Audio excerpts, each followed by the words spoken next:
E agora é hora de Papo Plural. As manifestações de rua que se tornaram rotina no Brasil desde o ano passado estão provocando uma polêmica. Afinal, até que ponto é válido se manifestar? E por que as pessoas estão indo pra rua? Como se manifestar sem infringir a lei? Tudo isso e muito mais, os nossos convidados respondem agora no Papo Plural.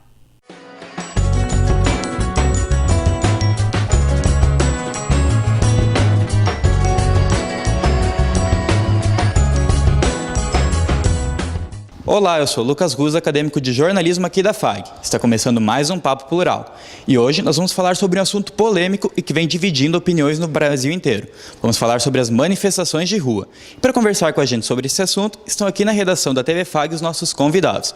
O professor Marco Sella, o advogado Rafael, o professor Claudemir Hauptmann, a professora Juliane Brita, a acadêmica de jornalismo Thalita e o ativista Tico.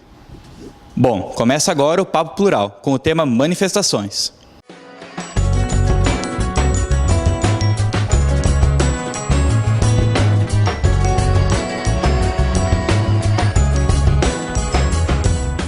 E para começar, vamos fazer uma espécie de enquete aqui. Eu quero saber a opinião de cada um de vocês. Você é a favor ou contra as manifestações?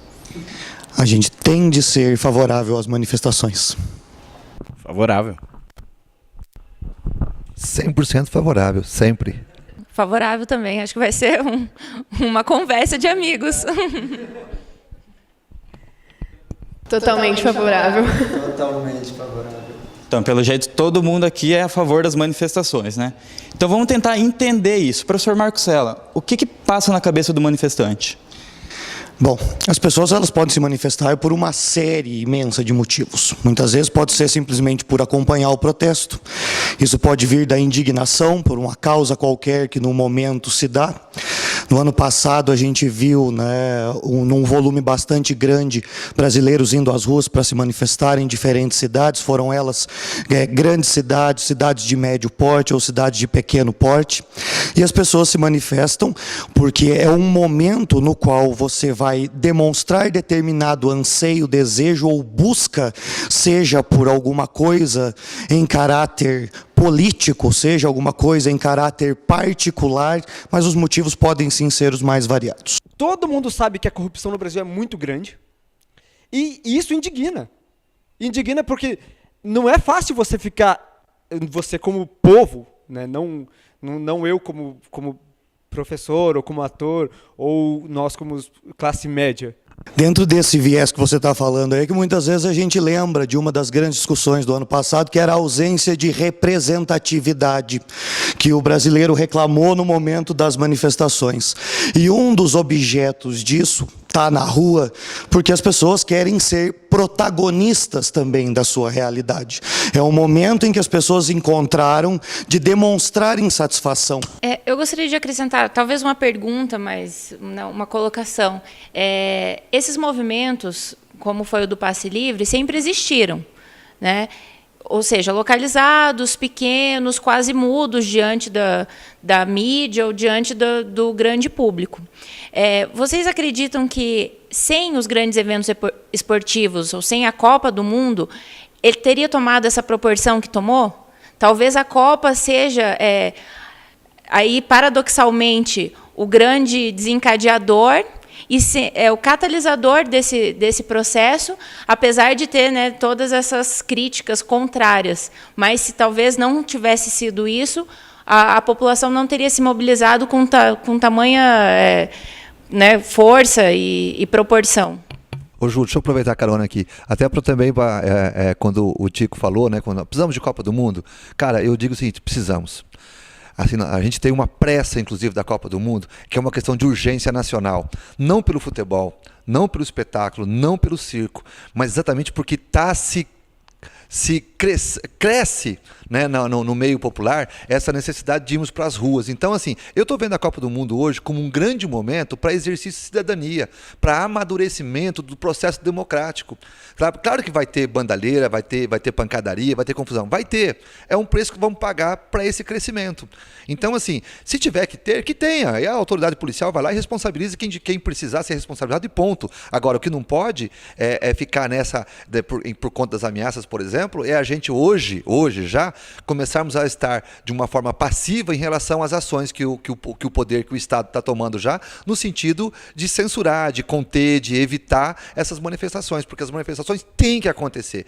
Nós precisamos disso para amadurecermos como um povo democrático, sabe? Para você ter voz, para você ter vez. Só que assim, sempre quando falo de manifestação, recuperando aqui, eu acredito muito na manifestação, defendo sempre.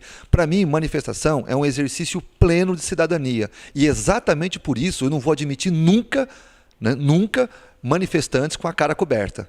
Porque quando eu escondo a minha cara, eu estou escondendo as minhas intenções e a minha identidade. E ali é um movimento cívico, é um movimento de cidadãos. Então o cidadão tem que estar presente. E não é escondendo a cara. Constitucionalmente falando, é livre a manifestação do pensamento, sendo vedado o anonimato. Concordo plenamente com as palavras do professor, porque realmente as manifestações, elas fazem parte da evolução do processo democrático, inclusive previsto na Constituição Federal, mas, no entanto, a responsabilidade da manifestação do pensamento, ela se dá com a identificação daqueles que estão manifestando. Então é muito bonito que as pessoas vão realmente para as ruas, façam a sua manifestação, critiquem, peçam, mas, no entanto, não pode se confundir com bandalheira e criminalidade. A partir do momento que você entra no viés da criminalidade, talvez nós estamos prejudicando os movimentos, porque quando nós estamos amadurecendo, o Estado começa a ter uma visão de não ir lá e reprimir os manifestantes, mas sim apoiar justamente para a garantia do direito constitucional da manifestação do pensamento. Quando se tem a bandalheira através do anonimato, isso você começa a dar um aval para o Estado, para que ele comece a utilizar a repressão e venha a tolher este tão sagrado direito de manifestação do pensamento. Você olha o caso da polícia, seja enquanto representante do Estado ou enquanto representante dela mesma, ela também tem uma imagem que ela vai defender. E a gente tem que lembrar também, que no caso que a gente pensa em democracia plena, ou falar mesmo em democracia no Brasil, a gente está num momento ainda muito próximo. É um elemento que está em construção. Pode parecer que não, mas era outro dia e a gente vivia uma ditadura militar, e essa mesma polícia representava um outro tipo de Estado, e quando se deteriora aquele Estado militar, não só na área da segurança pública, mas em várias áreas, a gente vê uma grande transformação cultural na área da educação, na área da segurança. Eu mesmo que me coloco dentro de situações de escola, ou a gente quando vê em espaço de mídia coisas do tipo que um professor ele é ameaçado por estudante, ou que ele apanha de estudante, ou que ele tem o pneu do seu carro furado por estudante, ou coisas por aí se vão. A gente estava num momento antes de repressão, em que se falava de liberdade.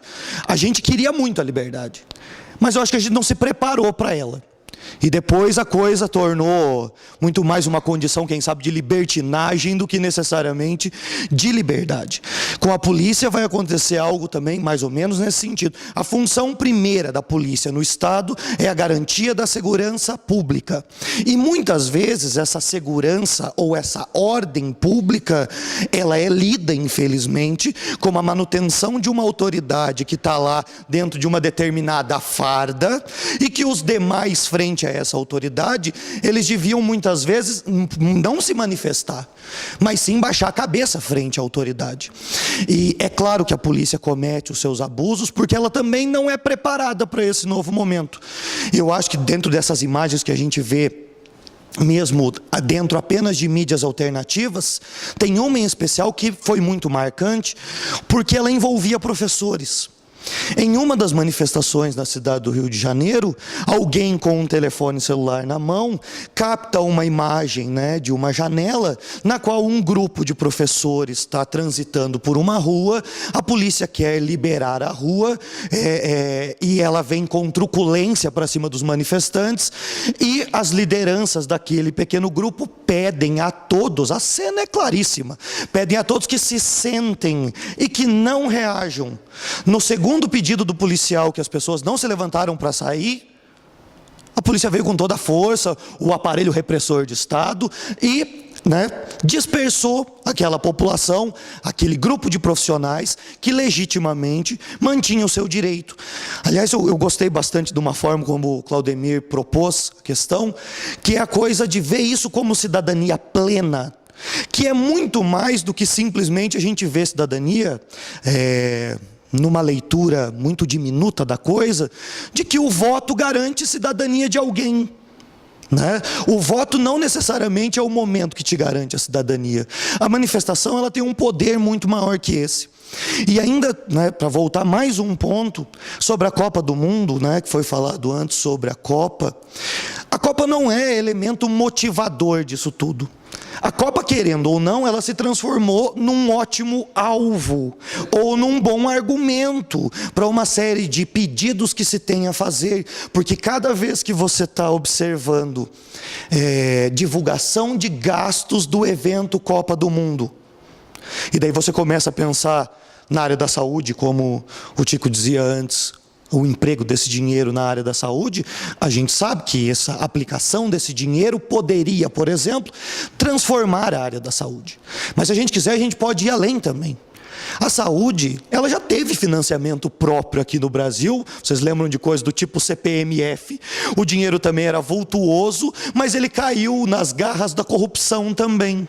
Então, assim, a questão é bastante complexa.